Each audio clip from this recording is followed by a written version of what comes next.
Hello. So the notification says that I'm live. It looks like I'm live, so I'm going to assume that I am live. Hello, everyone. Thank you so much for joining me for my 2 hours of trying to get shit done.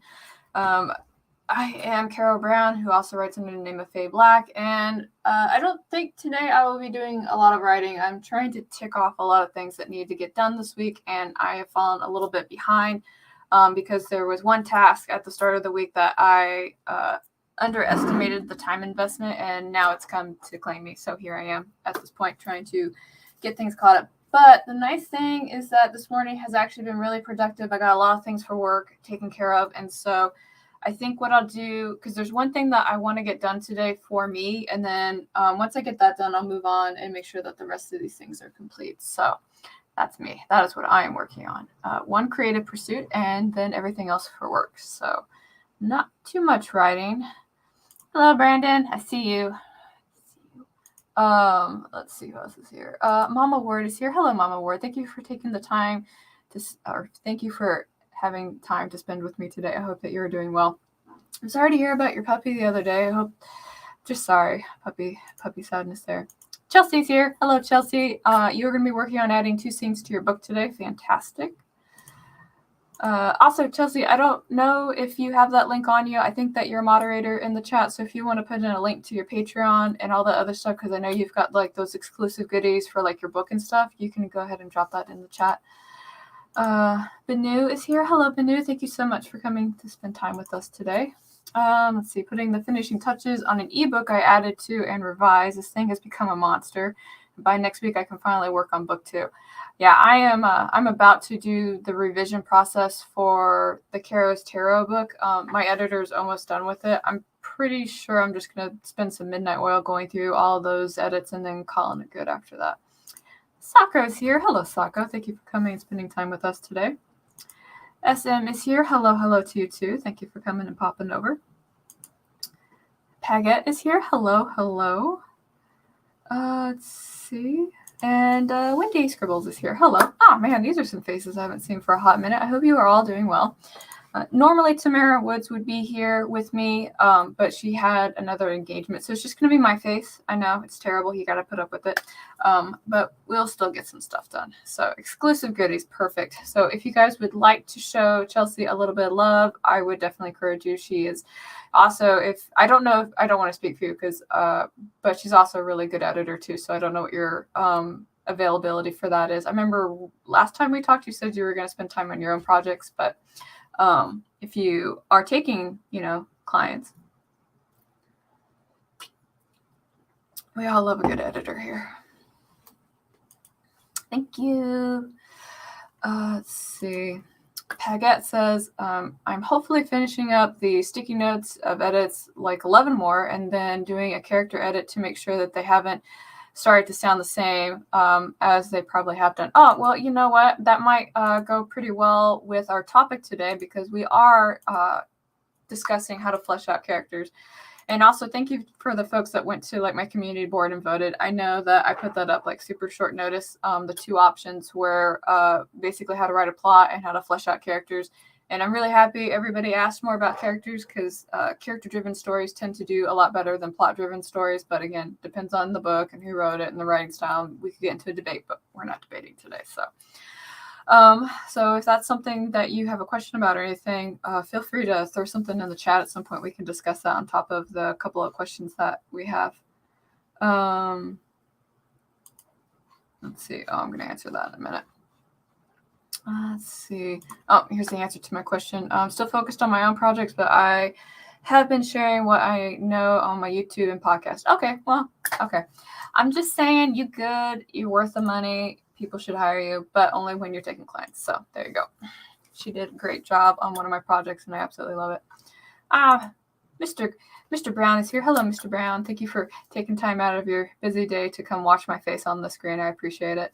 I know it's not the same as walking into the office. Let's see. We're 5 minutes in.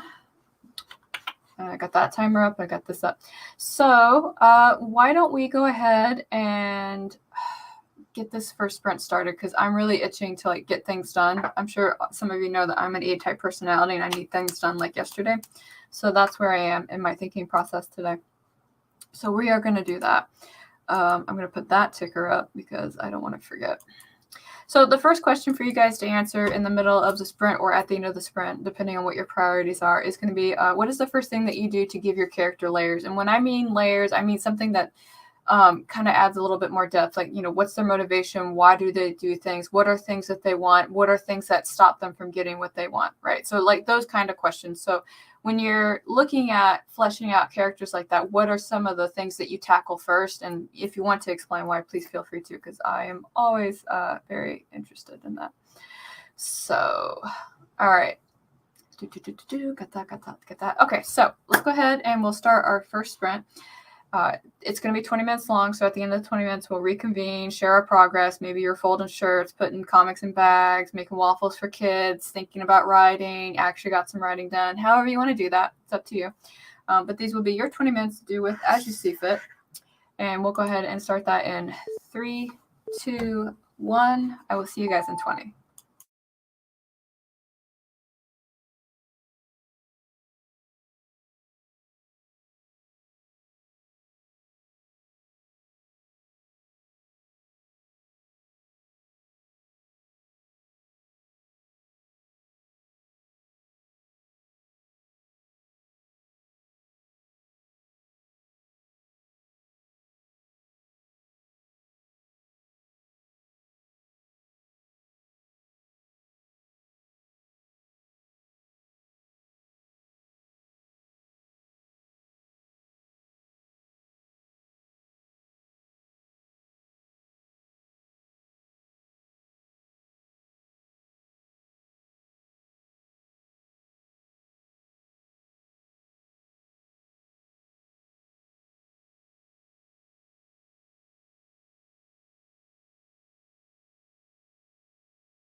Okay, so that was time. Feel free to share what you did, how you did, and all that goodness.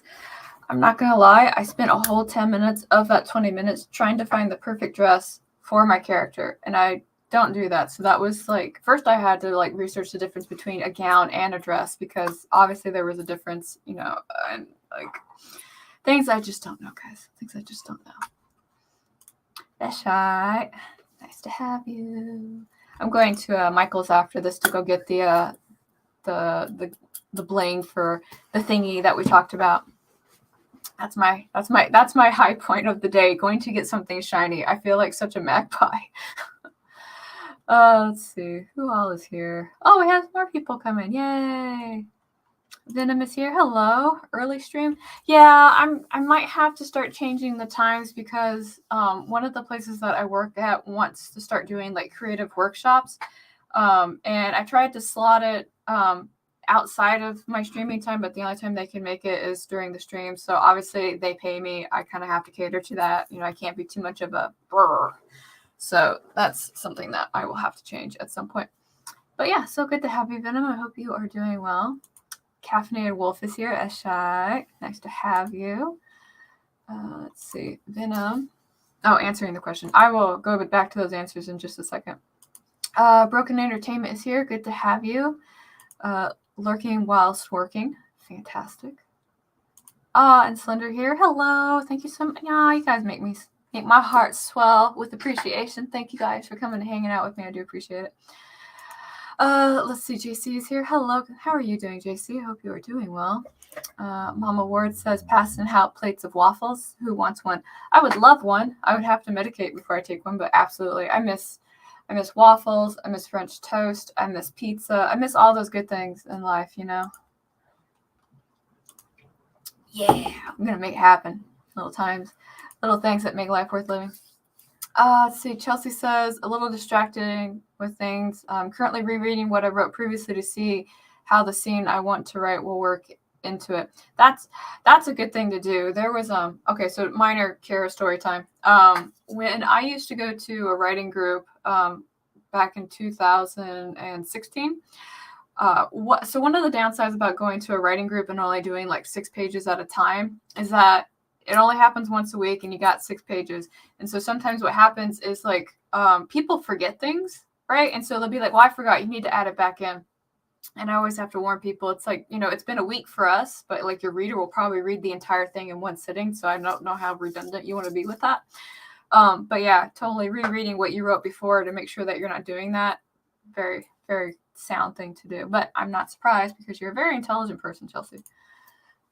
So, all right, cool. So, did anybody else want to share what they did? Work. That's almost like my first thought was twerking. So, like, no. Okay, we're going to move on. Let's see. Oh, yeah, that'd be so good. I might medicate. That's fine. Let's see. I can make them keto, I think. It would be denser than my usual waffles. I've had keto. So, like, here's the thing with keto, right? Keto bread, like, it doesn't matter how hard you try. It will always be some flavor of cardboard. Like, that's just, like, you can't get away from it. It's because of the stuff that they put in it. And so the joke I had with my dad, because he was trying to cater to my allergies, I was like, you know, I'm a cardboard connoisseur. It doesn't matter. So don't worry about it. So let me scroll back up. All right. So the question that I had that we can discuss before we do our next sprint was, what is the first thing that you do to give your character layers? And to recap for the folks that came in a little late is when I'm talking about layers, I'm trying to move away from the idea of a static character, right? Like it's got no motivation. It's got nothing. There's nothing. It's got no flesh, right? No flesh. So there's things that we ask ourselves in order to make sure that our characters are dimensional. A really good question is, why does my character act this way, right? And when I try to explain this to individuals, I always tell them to think about middle school and high school, because we can all go back to that time and just remember something that happened that has like forever like tinged the way that we think about things right now, right? It's always one of those defining moments. And maybe we'll grow from it. Maybe that will be like our own personal character arc. But that's the example that I use because trying to understand why your character acts the way that they do, like what caused them to like be on that train, can really help flesh them out and give them substance and something that people can relate to. So, for example, Let's say that we have a character who, like, I'm really reaching inside my brain, making stuff up. Let's say that we have a character who had a mother that like split, right? Like just got up, left, no note, no nothing, just gone, right? They know that they're alive, but for some reason they don't want to be part of that family, right? So that character with the mother that bailed may have mom issues, right? May have like that I want to be loved and I want to be nurtured. And in some cases, in order to get that love and nurturing, they might go and overextend themselves or not. I don't want to say like become a doormat, but they were like really hungry for that affection, right? Or they might be trying to prove that they're worthy of the affection. It's kind of like, I know you left, but come back because I'm worth loving kind of thing, or I'm worth coming back to. I'm using that example mostly because I used to see that, unfortunately, when I was a teacher, when we would have kids that were in the foster system. So they would always want their parents to come back. And in some cases, like, that would happen. In other cases with the foster system, sometimes the kids had to be removed for a temporary period of time while things were getting seen to, kind of thing. But watching kids, like, even if it was like for 2 weeks in the foster system and seeing like how that like defined everything for them was like, it was always very eye-opening for me. But I don't want to get too distracted talking about the foster system. We're going to go back to talking about what is the first thing that you would do in order to give your character layers. My first thing is I ask why does this character act this way, and what happened, what was the defining moment that made them have this perspective. So thank you for my TED talk. I'm going to read you guys' answers now. Let's see. So Mama Ward says that I have 30 question character interview that you do. Oh, fantastic. Those are always good. And then she says, I cannot type today. My arthritis is killing me. Well, you don't have to type too much, Mama. It's okay. See, gusting winds. Oh, you got the weather. Got the weather pain. See, Chelsea says, I determine where they came from. So if I want them to react a certain way, like if they're shy, I think about what it is in their past that would have led them to be like that. Big family, easily embarrassed, etc., etc. Very good. See, she's already ahead of the game.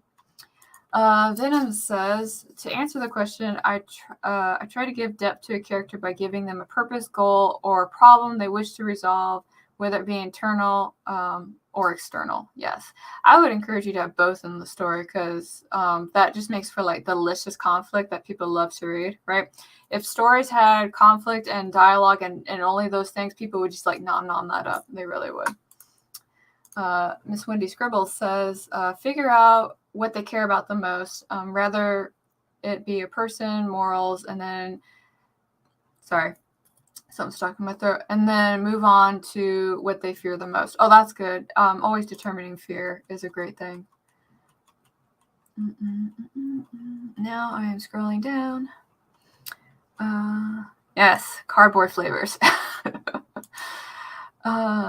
Okay, waffle talk. Pass the waffle. The life of a rebel. Sir, I'll have to share some of my stuff with you and see what you think. Yes, absolutely. You can do that because we work together. I usually don't take feedback from most people because that's how I open the door to like trouble. But I would be happy to like review anything that you have and be your critique partner in that sense. Yes. Okay. So great answer to Wendy. Yes, absolutely agree. And I think that's everybody's answer to this question. I just want to make sure. Gotta scroll up. I don't want to neglect anybody because I have done that before. Okay, I think I got them all. All right, so since I'm at the bottom, we're going to go ahead and move on to the next sprint, which means that I have to take my handy dandy timer and rewind it. All right, there we go. It's very easy with technology. All right, so we're going to do our second 20-minute sprint of the day, 20 minutes for you to do whatever you feel like you want to do. They are yours, and we will reconvene and share our progress. I am going to move on to the work task that I said I was going to do, and I will finish this character brief at the end of the stream because that will be my reward, because at this point, what I do is I have to go find reference pictures to give, and that obviously is going to take me a while, so I'm going to focus on getting stuff done. So let's start this 20-minute sprint in 3, 2, 1, and I'll see you guys in 20.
right, so that was our second sprint of 20 minutes. Feel free to share what you did, how you did, and all that nonsense.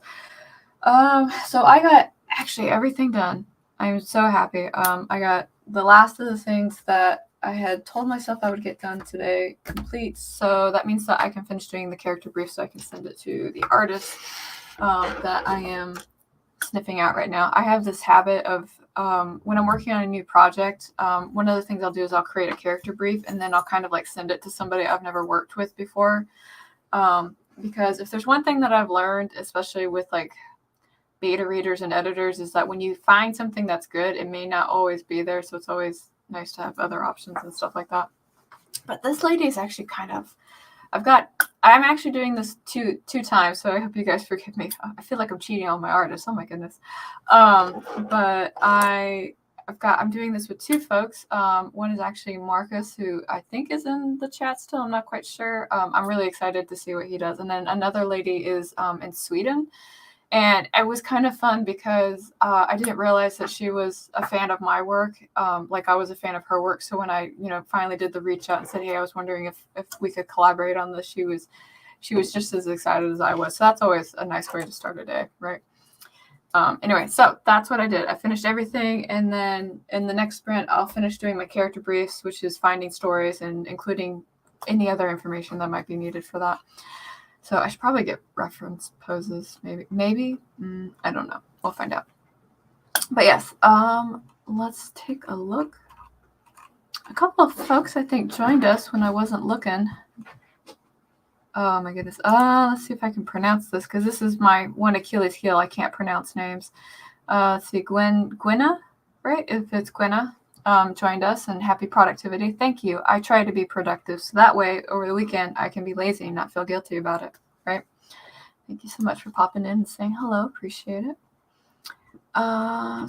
Scroll. That's the cardboard flavor. The shy. Let's see. You have to forgive me while I read through all this. Let's see. Talking about critique partners. Yeah, I do agree with that. And just for anybody who might be watching about like the difference between like a critique partner and a beta reader, a critique partner tends to be somebody else who's also a writer, and they kind of like have like a deep understanding of writing craft, where a beta reader is, I don't want to say your average writer, but they're mostly a reader. And what they do is they give you the perspective of a reader. So you have somebody that will be looking at the entire iceberg with you, where a reader will just be looking at like that top part that you want to show. So I only mention that because every time I talk about a critique partner, everybody immediately assumes that it's a beta reader, and it's two different things. So let's see. Insight from Basically a Stranger is very helpful for me too, like a beta reader, right? And then Paget says, someone who doesn't know me and doesn't need to protect my fragile ego, telling me what they like and don't like, feel I can trust it. I guess that depends on delivery. I say a lot, so please excuse me. I guess it really kind of depends. And I always tell folks, like, if you have like a hard time taking feedback from critique partners and beta readers, you're really not going to like it when book reviews come in, because even a critique partner and a beta reader are still going to want to think about you as a person, because they've actually had some kind of interaction with you, right? Maybe it's just an email, or maybe they've had FaceTime with you. But book reviewers tend to be pretty savage, and they will rip apart your book and won't care about you, or they'll attack you as well. I've seen some book reviews where it's like literally made like my heart like stop. And mostly because I picture myself in the place of the author, and I don't know how I would respond to some of the nasty things that get said sometimes. But I will say that there are a few books where it is deserved. I made a reference the other day on Tamara's stream about a book that was published. It was just terrible. Like I've read some really terrible books that got published in my time, but like that one I think is like the number one worst book that I have ever read on so many levels. And what I found fascinating about it is I thought it was complete dumpster fire garbage going down the river, right past the van. But there's so many people that absolutely adored it, and I had to go research like the people that thought it was like the bee's knees to make sure that they weren't bot accounts or anything like that. And a lot of times the people that thought that that book was amazing were actually like 16-year-old girls, right? Like I was very fascinated by this impromptu case study that I did. So I probably should do a video about that at some point, but I'm going to stay on task because I will derail myself. Thank you for enjoying this Caro Thought Train with me. I appreciate y'all being here with me right now. Let's see. And then appreciate y'all putting up with me forgetting to put the second question up. I was just lost in the I want to get work done phase. So, all right. So Venom says, yes to character decisions must mean justified by morals, personality, and generally their logic. Yeah, and that will usually do that too. And part of the reason I asked this question, y'all, is because even though I say, how do you add your character, how do you give your character layers, not everybody goes straight to backstory. They always think about something else that's going on. So Wendy Scribble says, when I get stuck on, I do. So when you're stuck, you do that. I'm mostly a pantser, and all the background information comes out as I write the first draft. You are not the first one to say that, which makes editing a B. Yeah, so I always tell folks it doesn't matter which way you do it. If you pants it or you plan it, you're going to still spend the exact same amount of time trying to, craft a story at whatever pace you typically do. Because with pantsers, there's the overwriting aspect of it, so you have to go back and tighten it up, where with plotters, they spend a lot of time like trying to pre-plan it before they write it. So one way or another. Let's see. And then Broken Entertainment says, over the course of writing, I do, yes. Chelsea says, yes and no. I think simple background stories are best. It makes characters feel more real to me. Like I don't even remember every detail of my own life. So my characters have core memories that shape them. Yeah, so, sorry, my inner nerd just rose up here. Yeah, so that's like the emotional memory, right? Because a lot of times we remember the points in time that have like a strong like emotional significance to us, like either if we were really embarrassed or very happy or anything like that. I actually kind of baffled my grandfather when I went to go see him last August, because he was telling me about when I was very wee, very, very small, like not even 2, right? And he said that at one point he and I went and did an outing, and I literally I basically told him everything that we did while we were out that day. And the reason I remember that was because obviously I love my grandfather and I think he's very cool. And he literally took me as a child on an adventure. But what was so funny was I didn't remember the story he told me. And if you guys want to hear that story, I'd be happy to share it. But it was like this, he told me the story and it made me realize why I was like totally okay with like writing horror and all this other stuff. So we'll save that for the next sprint break if you guys really want to know what that was. But yeah, everything else I remember, from the truck ride to run around this water reservoir to chasing ducks. Like I remembered all of that. Mama Ward says, I do create detailed backstories and a baggage list. I also write everyone's death scenes because, mwahaha, send your tears for my roses. I mean, oh, they die. They have a warm cookie. You're so funny, Mama Ward. Paget says, yes, and I try to remember that everyone doesn't remember everything correctly, so it's okay, and use useful sometimes if a character misremembers and somebody else can notice and point out, etc. That's good. That's actually really good agency as well. Let's see. Gotta get snacks and reading done and help my author. So you're taking off. Okay, thank you. I appreciate you popping in, Chelsea. Have a good day. Let's see. Oh no, that's what you did. I'm sorry. Hi, my name's Kara. I'm with the program now. That's what you did. That sounds very productive. I also should have snacks after this so that way my brain can recharge. Paget says during that sprint they got through all the sticky notes and onto the character edit, which is great news. Personally, I thought I'd never finish those things. Oh, well, I'm so happy that you could get that done with us. That's amazing.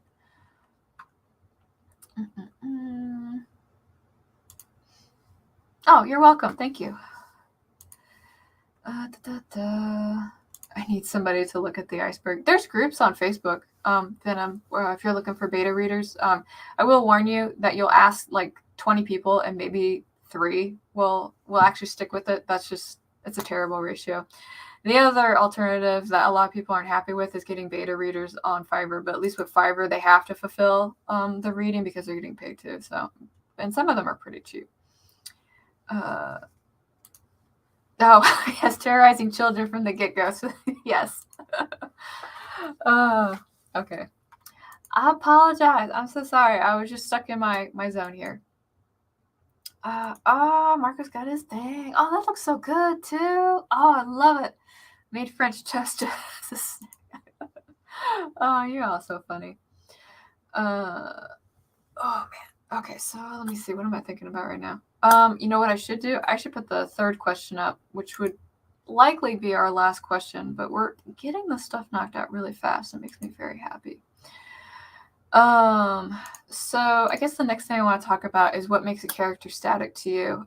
And one way that somebody explained it to me, which has always stuck with me, and I'm willing to discuss it with anybody that might have like a broader perspective than I do. But a static character is somebody that doesn't do anything until your main character comes in the room, right? And in my first book, Queen of Swords and Silence, I had one of my favorite characters, Vanya, was described as a static character because when Ghost wasn't in the room, he didn't do anything, and that ate me a little bit when I read it, but I didn't contest it because it wasn't wrong, right? And so one of the nice things about being told that you have a character that's static, that you don't want to be static, is you give them motivation, right? You give them purpose, and that can add layers to your story, or like a subplot, or something that could be intriguing, that could be involved in, like, later on in your series if you're doing a series. And I don't think that every character should not be static. I think, the bus driver, you're only going to see him driving the bus. And if he's only going to be there for like 2 sentences of a page, then you don't have to worry too much about his motivation. We're not trying to Tom Clancy this here, right? So we're not going to spend like 5 pages talking about somebody's backstory when they come to deliver the mail and then leave and we never see him again, right? Unless you're really into that style, then go for it. But I will tell you, it's not popular right now. So, but yeah, so I talked about how they don't move when your main character's not in the room, but from your perspective, what makes a character static? And I guess to add on to that, when do you want to have a static character, right? So we'll do that. We'll answer those questions and then come back in about 20 minutes to talk about our progress. I'm going to finish that character brief. I'm actually really excited about it. All right, I got that. Got that. Okay, so verbally processing to make sure that I have everything done. All right, perfect. So we are on our third sprint. We will work very hard for 20 minutes doing whatever it is that we're doing, whether it be drawing, bagging shirts, trolling each other, whatever is productive for you. We'll do that for 20 minutes. And we'll start that in 3, 2, 1. I will see you guys in 20.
All right, fantastic. Feel free to share what you did, how you did, and all that goodness since time is up.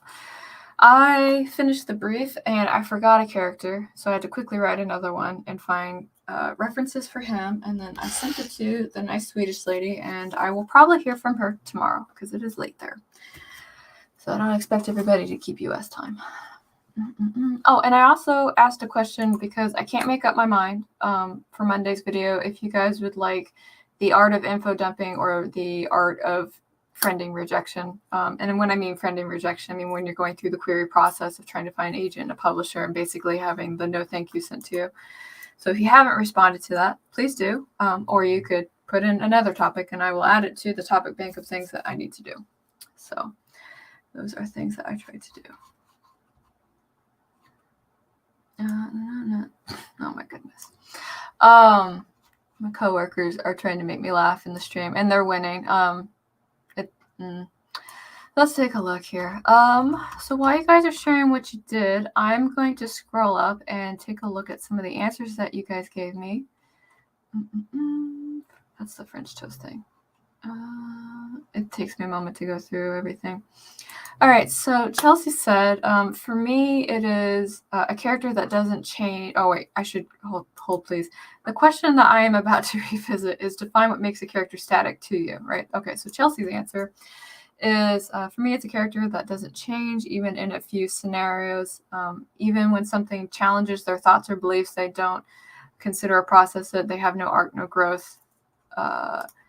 And they seem to exist in a void outside of life. That sounds like somebody that I used to go to college with, actually. That sounds terrible. Yeah, no, I'm getting flashbacks to that guy right now. But absolutely correct. Yeah, no change, no growth, no nothing, no agency, right? Venom says, a character that is meant to be a pillar or a signal for the tonal shift of exposition, like a character that has a singular job. Yeah, I think there's a guy. Oh, I can't remember his name. I always think his name is Frank. But there's a character in Jim Butcher's Harry Dresden series. You know, like he's got like 24 books out right now. It's an ongoing series. But there's a character like in the beginning. Seems like I don't think it's Frank. It's gonna come to me later. But he's like this bar owner, and you don't really see anything about him change, I think, until like book 10, and then that's when you see like he's got agency. But up until that point, he was always a very stagnant character. He ran the bar, he gave people drinks, made food, whatever. And what I thought was really powerful is that when he finally did have agency, it like gave that moment he was in like a lot more oomph, right? It was like, oh man, he responded. He had something to say about that. Let's see. Paget says, sometimes a character can be relatively static and it's okay to me if it's a series and they developed in the book or were less prominent and then come back in 3 with growth, or they grow in 3. Yeah, I absolutely agree with that. And I don't know if you guys have experienced this or not. I usually see it a lot in romance novels, but a character that was kind of typically static before, when they come in to like have like their own tale, so to speak, in like the romance novel, like it's a pet peeve of mine. But they always spend like a paragraph talking about like how amazing the character in the previous book was. It's something that I notice, and I'm always kind of like rolling my eyes, and I'll skip like 2 pages and move on with the story kind of thing. I don't know if you guys do that too. Jenna the Soul Rider, hello, thank you so much for popping in. Hits the like button, gives a hug, and finishing with the cleaning. I also need to clean. That is actually the last thing on my to-do list today. I got dishes and a countertop that I got to clear out. Let's see. I feel like if you focus on everybody's personal growth, that could be a thing that ends up being 800,000 words. Absolutely. And sometimes it's okay for someone to deliver the mail. Absolutely. We don't need to be Tom Clancy here. No. And I think that, like I said, static characters have a time and place. It just depends on what we want to do with them. If you have like a center figure, like I was discussing earlier, like Vanya, then, you know, that character should have some kind of agency or motivation or something that keeps them moving when they're not on scene, so to speak. But like there's another guy called Gary in my book. Or is it Gary? Wow, I haven't read my own book since it came out. But there's another character, and he's only in like 2 scenes, and he's pretty static because the moment he comes in, he's gone, and we don't see him again in the book. Let's see. All right, so answers to my questions is info dumping. You can get both. I just need to know which one is next. If you had to choose art of info dumping, so that's 2 for info dumping, 3 for info dumping. Let's see. I will go with info dumping. And how often do you get to say that? Pretty often. Let's see, 4. Okay, so I'm just going to circle that. So I will make a video about the art of info dumping.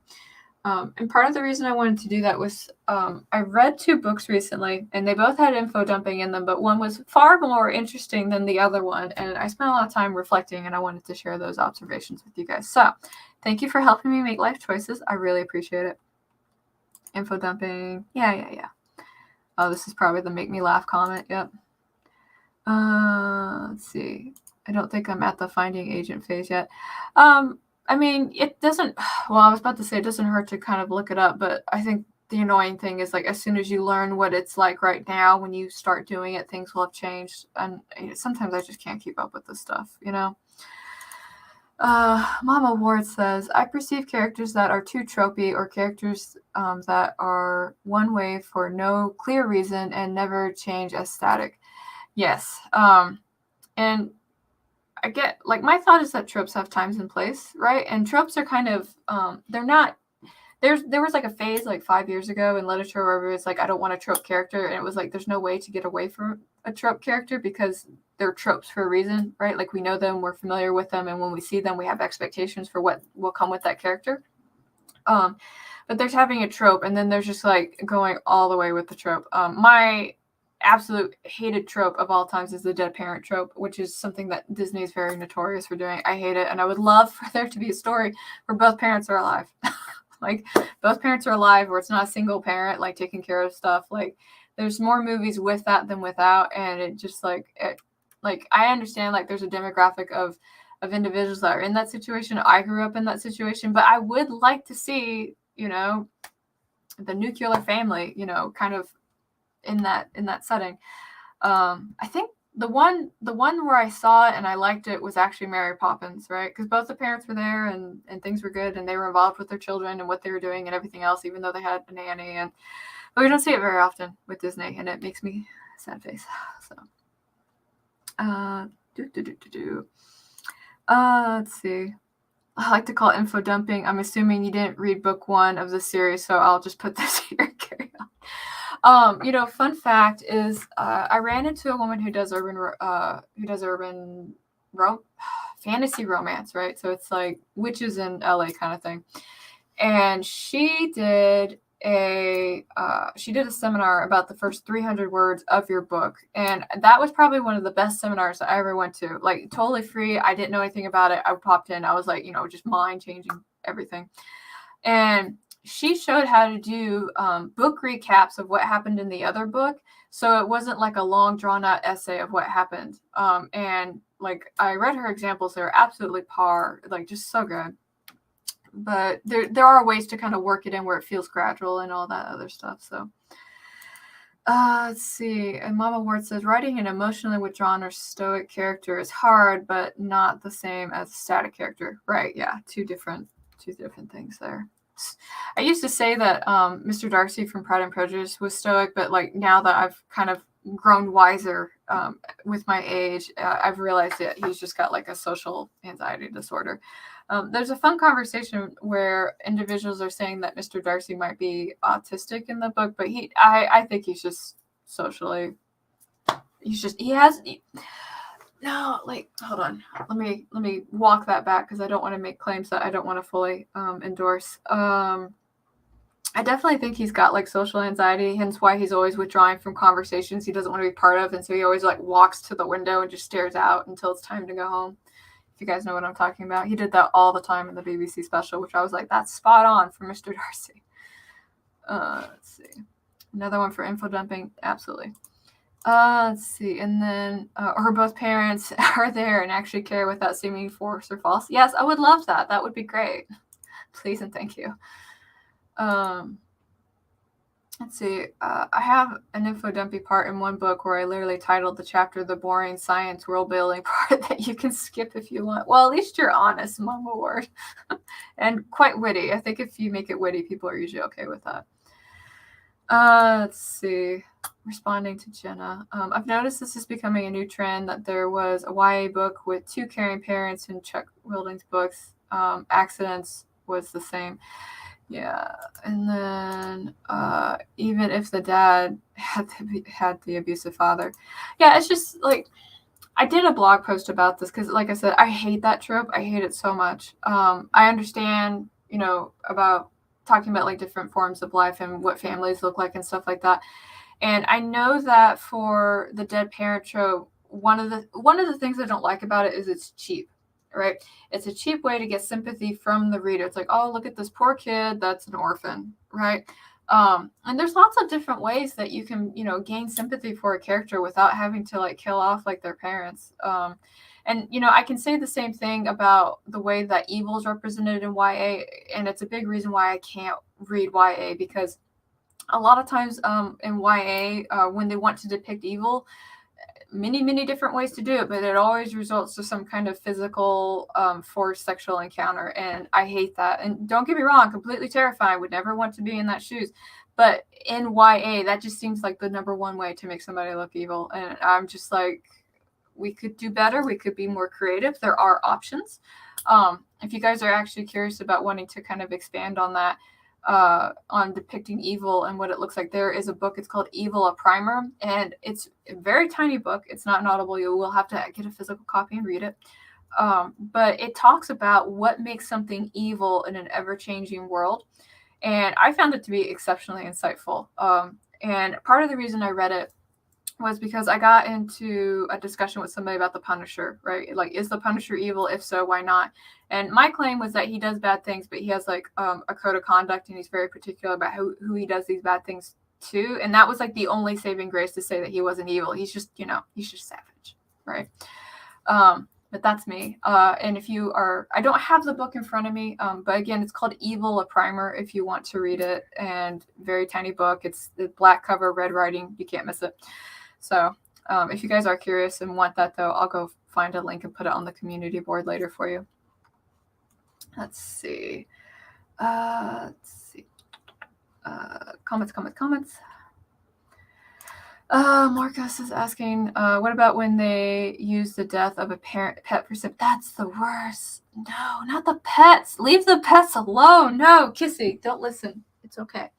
I haven't seen that trope. But oh man, that would twist my. I don't know if I could finish that book. But I'm also like really involved with like my pets and everything else. So, let's see. Jenna's like, oh, I'm not gonna throw the book. I don't know if I ever got a chance to tell you this, but I really enjoy your newsletters. Oh, thank you. I appreciate that you read them. For anybody who's interested, I have a weekly newsletter that comes out on Wednesday where I basically talk about like the craft of writing, or sometimes I'll bitch about writing. It kind of depends on how I'm feeling that week, but it comes out on weekly. There's a link to my Substack below if you're interested in that. I promoted myself. I'm going to give myself a cookie after this. Well done for my... We never killed the pet. That's right, because Chelsea's a dog owner too. Let's see. Okay. Oh yeah. So the only thing I could think of is from John. You know what? That I can't blame John Wick, because if somebody killed my puppy too, like, it's not even like a hold my earrings thing. It's like, oh man, leave my dog alone. All right, so before I get too carried away, I'm going to have to actually change this timer, because I told somebody I would meet with them at the top of the hour, and I don't want to be a filthy liar. So what I'm going to do is I'm going to change it to 10 minutes, because I don't want to run over. So this is going to be the final writing productivity sprint, whatever we would like to call it. And no, don't you start yet. I am not ready. Excuse you. Oh my goodness. So we will... whatever it is that we have to finish in 10 minutes, we're going to get it done, and we're going to make sure that we get it done to the best of our ability. So it's the final sprint. It's the I can't remember what it's called. It's a sprint. We're totally getting towards the end and finishing one thing that we have to get done today. So yes, that. Okay. So I'm going to start this timer. There is no fourth question because I just want us to focus on the last thing that we need to get done today. So I'm going to start this timer in 3, 2, 1, and I will see you guys in 10 minutes.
Okay, that was time for our last sprints. Feel free to share what you did, how you did, and all that goodness. I was doing some minor housekeeping and taking a look at things. I've got a few tasks here I haven't put on my little paper Kanban board that I need to later today, which that's a problem for future me to figure out. Oh my goodness, there's some chit chat going on. Yep, y'all talking about killing pets. Oh man, it's okay. There's a special place for y'all. Let's see. The hardest death scene I ever wrote wasn't for a person. It was for the grandfather's horse who died nobly trying to outrun the forest fire to save the granddaughter. Oh, what a good horse. I hope it had I hope it found a nice pasture. Oh my goodness. Let's see. Marco says, one of my future comics will feature a couple's life, and I've literally decided not to include the dog and cat I had them pictured with, just because I don't want anything to happen to them. I respect this. Thank you. Thank you very much for sparing the friendly critters. Oh, Mama Word, you wrote a lot. I cannot read that all out loud. But I appreciate that. Thank you. Miss Hudson is here. Hello, and hitting the like button. Thank you. I really appreciate that. And sending emails out. Great. I probably have a couple of emails I need to respond to here in a hot minute. I haven't looked at them in about an hour. So, and then Chelsea said, I finally started to make some headway on that scene, so I'm going to keep at it for a while longer. Thank you for your sprints. They focus my chaotic energy. You are most welcome. I do have these on Friday at around this time. I'll have to go and change one of my thumbnails because I was going to start them at roughly now, but it looks like I won't be doing that in the future. Venom has a question. All right, Venom, you have 5 minutes to type your question and for me to answer it. I am ready. So hopefully I can answer it in 5 minutes and not make it like an essay. Speaking of essays, and I'm waiting for that question.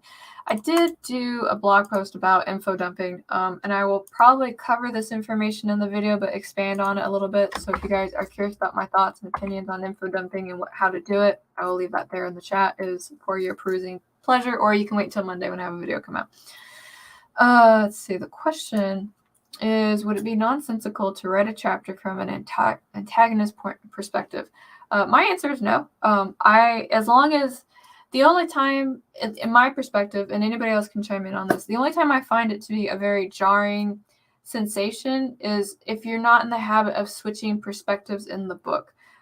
There is, it's really good. I liked it a lot. There's a book, it's called Six of Crows. And in the Six of Crows, you do, I think, twice see the story from the antagonist point of view. And I thought that was really fascinating. But the author also made sure that it was very common within the book to switch from perspective to perspective.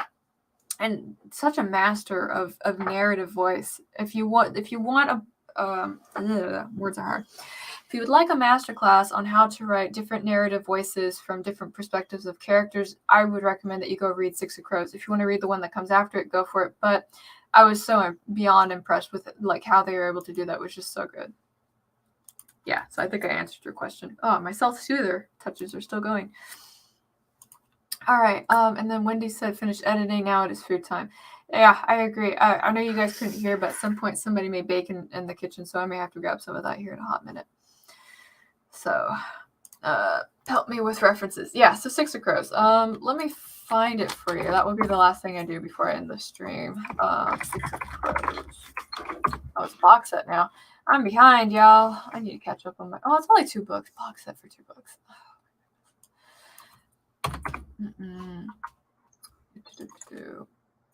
All right, grabbed it. Oh, that was not it.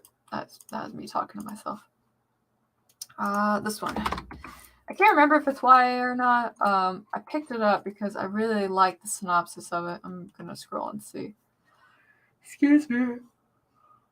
Oh, okay, so it is YA. But it didn't read like YA to me. It read like good book. That's what it read like. Yes, bacon. I'm going to go have me some. I am quite famished. Glad that we all have the same priorities here. Thank you. All right, so I'm going to go ahead and end the stream. Thank you guys so much for coming and hanging out with me. If you are curious about if I know anything about what I'm talking about any of this writing nonsense, there are links below to several of my books, both under Kara Brown and Faye Black. Just a thing out there. Faye Black is for the the romance side of that. So if that's not your drive, then I would stick with Carol Brown. I've got a newsletter. I have videos that come out on Monday, and I do stream on Fridays at this time. And then on top of that, I also will stream with Lisa Daly in the morning on her channel, and then Tamara Woods as on her channel as well. And pretty much on those, I'm doing the exact same thing, which is getting stuff done. So what am I missing? Oh, if you guys are interested, the Book a Week challenge is going to start this Sunday. It's going to start with a 10K Sunday, and I think it's being hosted by Sky. Don't quote me on that. I should have asked before I said it. But if you're not subscribed to Tamara Woods or Sky Higgins, go to the channels and be subscribed, so that way you can be part of that initial sprint. I will join one of them. But the intention is to start the Book a Week challenge on a strong note with a 10K Sunday. I will be working on an urban fantasy thingamajig, I think. I say that, but the last time I did a Book a Week challenge, I said I was going to write one thing. I wrote something completely different. So we'll find out what I'm writing when we get there, I guess. But, oh, yep, see, there we go. Sunday, we are starting it. If you know whose channel it is, help me. What else am I missing? Nope, that's it. All right, so I'm going to go ahead and end it. I will see you guys later, and I will talk to you again real soon. I'm also going to hit the right end button. That's the right button. I'm going to double